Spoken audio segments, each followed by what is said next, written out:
fill your head with doubt. They're silently scared that you'll figure it out. I'll make it look like I'm losing, won't bother hiding my bruises.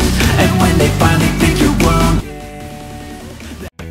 Beberapa pemain timnas Indonesia mulai menyusul bergabung dengan rekan-rekannya di pemusatan latihan, TC, jelang lawan Palestina. Yang terbaru ada Elkan Bagot dan Sadil Ramdhani. Sebelum lanjut ke videonya, mohon subscribe dulu channel ini agar dapat berita terbaru seputar timnas Indonesia setiap harinya. Saat ini jumlah pemain timnas Indonesia yang bergabung bertambah menjadi 2 orang, dengan hadirnya Elkan Bagot dan Sadil Ramdhani.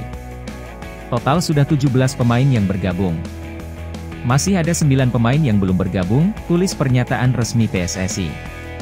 Sebelumnya, timnas Indonesia hanya berkekuatan 15 pemain dalam TC yang digelar di lapangan Tor, Surabaya. Bahkan pada hari pertama TC sempat hanya diikuti oleh 8 pemain. Padahal pelatih timnas Indonesia Shin Tae-yong memanggil 26 pemain untuk TC di Surabaya mulai Selasa, 6 Juni 2023. Persija Jakarta, 2 pemain, dan PSM Makassar, 3 pemain, adalah 2 klub lokal yang belum melepas pemainnya. Persija saat itu memberikan alasan, sementara PSM masih sibuk dengan slot playoff Liga Champions Asia versus Bali United. Laga itu digelar dengan sistem kandang tandang pada 6 dan 10 Juni. Adapun Persija pada prosesnya siap melepas pemain pada hari Sabtu 10 Juni ini. 2 pemain Persija yang dipanggil timnas Indonesia adalah Rizky Ridho dan Witan Sulaiman.